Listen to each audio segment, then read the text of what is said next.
Hi, welcome to my workshop. This is just a quick one today because I'm not sure my camera even has battery for anything more than a quick one. I'm just going to present to you what I found in the trash. Yeah, that's right. I found these two beige beauties in the literally sitting next to a dumpster.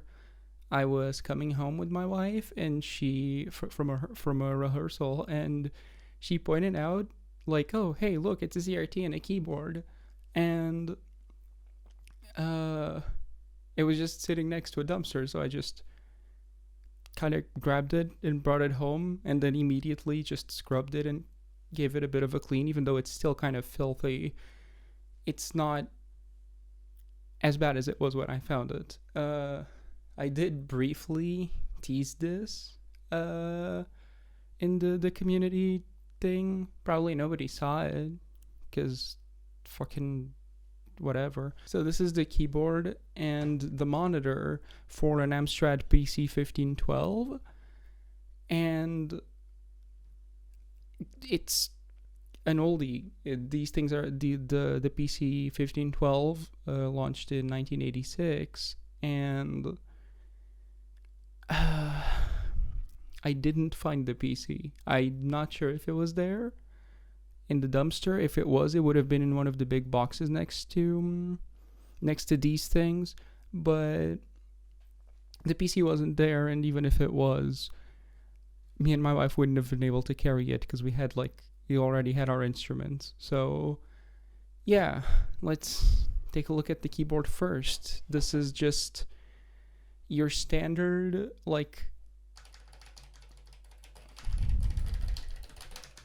Alps switches. It feels really fucking. I think it's Alps switches that they're called, or is it buckling spring? I'm not sure if those are the same thing. I'm not gonna look it up. Um, yeah, this is just a really nice feeling keyboard, and let's start with the sadness already. Well, I guess I already started, but you can see the sadness. Somebody cut off the cable, which, I mean, for the keyboard, it's fine. I can replace that very easily. Yeah, whoever threw this away just snipped all of the cables.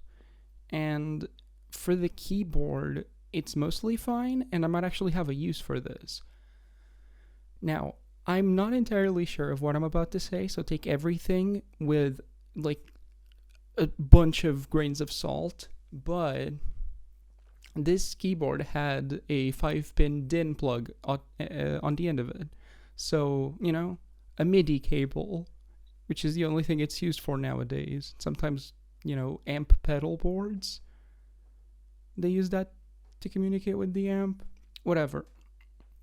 That would indicate, I guess, that it's PCXT, that it's a PCXT compatible keyboard.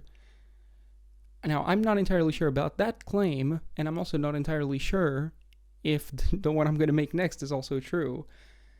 PCXT is the same signaling protocol as PS2, the round one that's still in the back of every new motherboard. It's just a different plug. So, I could, maybe, perhaps, just theoretically, just chuck a PS2 cable on this and use it as a modern not a modern keyboard, but like on a modern computer. I would unironically game on this thing. Well, maybe I wouldn't because of the wacky button placements, but I mean, this thing feels genuinely great. It feels just not quite as good, but almost just as good as my my keyboard with Cherry MX Reds that I have on my currently it's on my music workstation, because it's a laptop, so it doesn't have a PS2 port, so I can't use the PS2 keyboard there, and it, fits better within my gaming setup anyways. I'd love to use this thing genuinely, and if it's that easy, I'll just do it. Another thing that I could do is, if this is just a PS2 keyboard, I could just not even put a PS2 cable on it. I could just chuck a PS2 adapter inside of it, like PS2 to USB, and then it would just be like a USB keyboard, and that would be pretty useful. Again, I don't know any of this. I don't know if any of this is even possible, so yeah, take whatever I'm saying with, again, a million grains of salt. So that's the keyboard. Let's go on to the beige elephant in the room, the PCMM. This one makes me sad. Now, this is a monochrome one. That's what the MM stands for. It's PC monochrome monitor. There's also a CM version, which, well, predictably stands for color monitor. This is a CGA monitor, and just like the keyboard, all of its leads were snipped off. I've already tried connecting this to power. There's obviously no image. I mean, I don't even know if that's obvious, but yeah, I've already plugged this into an electrical outlet. That's why this is like this, because like the sheath was previously just, like this. Someone just cut it. Yeah, this monitor makes me kind of sad because it looks amazing. It also has 90-degree rotation for some reason. Like the base. This is it in its forward, in its like regular position, and you can tilt it a full 90 degrees in both directions. I have never seen this before, and I don't even know what it would be useful for, but I guess it's better to have more adjustment than you need than less, so yeah. Should have made it 360 degrees, honestly. This monitor does genuinely make me sad, though, because I can't use it. It's a CGA monitor. I have nothing that does CGA, and even if I got somehow a way to convert, like, I don't know, display ports to VGA to CGA or whatever, I have no use for a monochrome monitor. So, at least not as a PC monitor. But I do have a project in mind for this. This is a monochrome monitor, as I've said before, which means it would make a good candidate for being turned into an audio oscilloscope. You could just look that up. You could just look up DIY CRT oscilloscope, and you will find people doing this sort of thing. Now, they usually do it with televisions, not PC monitors. And I don't know how feasible it is to do it with a PC monitor, but I might try that. No promises though, but I might just try that, and if I do, I'll make a video on it, or, well, at the very least, just a blog post on my website.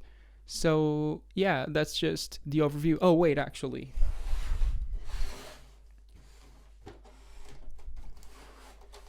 You might notice that this has two different cables that aren't power inputs coming out of it. Now, one of these is going to be image, for sure, because, like, otherwise it wouldn't be useful as a monitor. But what is the other one? And I was confused by that. I was like, does this accept two different kinds of inputs? Because the cables are obviously different. So the PC... I'm sleepy. I'm recording this at like midnight. The PC 1512 used, which is the thing that this came with, didn't have a power supply, which is really funny. Instead, what you had was just a 14-pin DIN connector in the back and one of these cables would go there. Presumably this one, because it's thicker and it has more conductors inside of it. So yeah, to use the PC 1512, you had to have either this monitor or the color variant of it. You could not just plug it into the wall.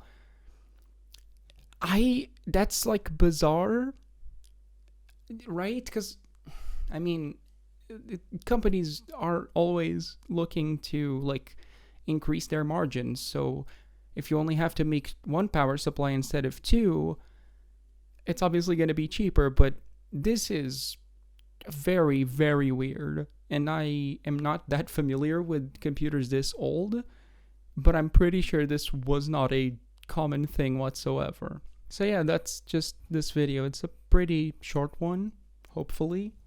I actually don't know how long I've been recording, but definitely not that long. So yeah, I mean, you already got to see my extremely messy workshop, and you'll probably see it again, because I might make more videos here. Or maybe not, because this is like a really cramped place, and having a camera tripod and a microphone tripod really doesn't help, but I probably will make more videos here. So yeah, that's it. Thanks for watching, and bye.